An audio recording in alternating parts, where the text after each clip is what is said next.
welcome back to watching Business Morning here on Channels Television. Well, it started yesterday, the Nigerian Communications Act, being hosted by the Federal House of Representatives on Communications in collaboration, obviously, with the Nigerian Communications Commission. The meeting started yesterday here in Lagos, and stakeholders have been meeting on the theme 22 years after reassessing the Nigerian Communications Act, looking at the challenges, opportunities, and future directions for a digital Nigeria. We have there, has been in that meeting since yesterday, has taken out some time to be with us this morning. Well, not in the studio, he's there at the venue, but joins us virtually, the President of Association of Licensed Telecoms Operators, Engineer Agbenga Adebayo. Engineer Adebayo, thank you so much for taking out time from that. I know you were so busy being part of all of the sessions and all, so thank you so much for taking out time to join us on the program.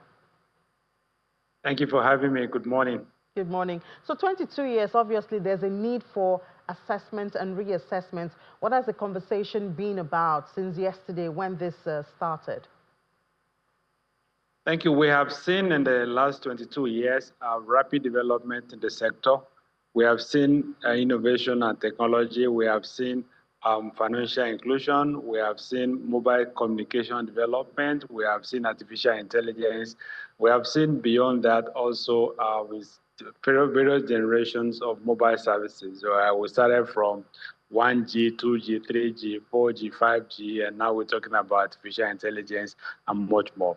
But the Act as it stands does not reflect the realities of modern technologies. So the provisions of law as we stand today does not adequately encompass all the services that are provided by communication services. And this informs a need for us to have a review of the Act. And we're grateful for the Federal House of Representatives for calling this colloquium.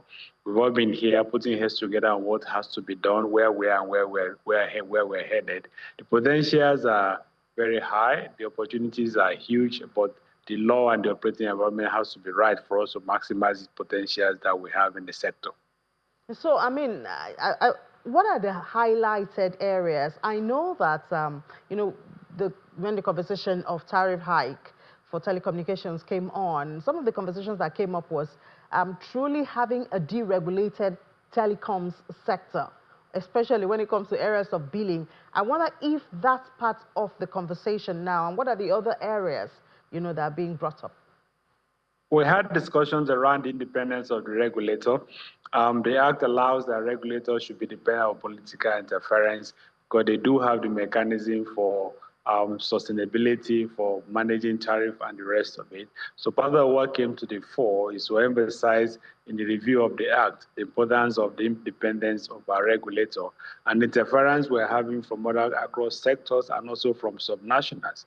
Whereas telecoms is seen to be said to be in the exclusive list of the federal government, we're seeing a lot of interferences at the subnationals. Different states have different laws in an attempt to regulate communication services. So we're also having a conversation around how to insulate the current Act and the revised Act to prevent interferences from different actors across the various subnationals. Okay, so this is like an initial part of modernizing the law, I believe, because there's so many stakeholders that are involved. So I wonder, how long does this take and what should be the next stage? It's a journey. First, as it is said, a problem known as a problem solved. We've come to identify that the law as it stands today, the Act is old, it's 22 years old. We're regulating digital services with the analog laws. That has been established. So the journey has started. The first port of call is to speak with stakeholders, which the legislators have now done. We expect that a joint committee will be constituted that will accommodate all other interested parties, all stakeholders in the ecosystem, to be able to come up with a robust revised Act that will not only protect the sector, but will also protect consumers and as well as look at future opportunities and the potentials of where we will be in another 5 to 10 years. So the issue of vandalism of equipment is also one issue that has come up. I wonder if conversations are covering that area and how it may seem to get a solution, lasting solution for this.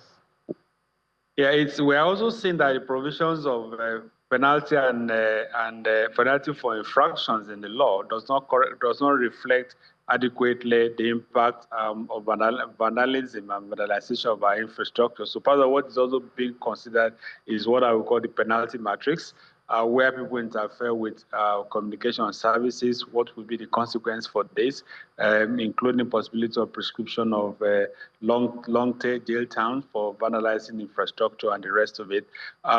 More than that is also that we're seeing also how we can improve this act to be able to accommodate issues of service improvement and quality of services, because a lot of things are involved other than the role that is to be played by the legislator. There are roles to be played by our regulator and other cross-sectoral regulators that have to do something to do with communication services. So we're looking at how best this can be made all-encompassing to be able to accommodate issues of redress when we have issue of quality of services, what is to be done by the various stakeholders, what should be and what should not be. Because as technology evolves, also the rules are changing. Also the rules of engagement are also evolving. In that regard, there's also a need for us to have commensurate legislation that will accommodate all of these variables as we progress in the sector. Another area of interest would be, I believe they call it the right of way, where you have to pay to the state government to be allowed to install some of your equipment.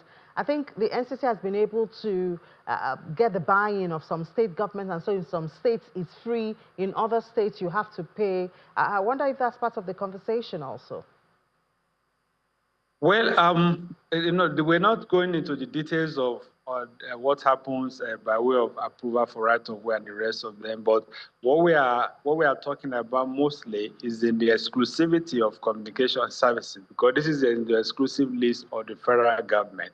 And what we need to do is to strengthen the laws so that the interference of subnationals on our operations is completely eliminated. The current act allows that while we receive federal approvals by way of licenses from the National Nigerian Communications Commission, we're also obliged to comply with local rules and regulations in terms of planning, laws, and the rest of it at subnationals, which is understandable. But the problem we are seeing and we're having, which is also part of the conversation we're having, is that in an attempt for the states, the subnationals, to regulate what should be physical and urban planning, they're getting involved in things like how businesses operate. They're doing things that impact and interfere with smooth operation of communication services. Attempt to collect revenue from operators often lead to site closure, seizure of equipment, closing of operators' offices, and the arrest of communication workers and the rest of it, which actually should not be, because that's having direct interference with smooth operations of communication services. So we need to strengthen this act such that even while the subnationals have responsibility for planning, they will not have reasons to impact on what is being done by operators. And connectivity has to be available, irrespective of what the stakeholders are doing. We need to ensure that operators are not impacted by decisions of local actors by way in an attempt to collect revenue and the rest of it. So these are part of the conversation that we're having. There's a need to strengthen the law. There's a need to defend it, to defend us against interferences at various levels. And that's about the only way we can have sustainable services. All right, thank you so much. I guess we just have to let you go back into the meetings there, and hopefully we'll be able to get you out at the end of everything to get more information on deliberations. I hope by then we will be able to have you in the studio. Engineer Adebayo, can we get a promise on that? Yes, we'll do so. Thank you very much. All right, thank you. Looking forward to it to get more details. The President of Association of Licensed Telecoms Operators in Nigeria. Thank you so much, sir. Thank you. Thank you for having me.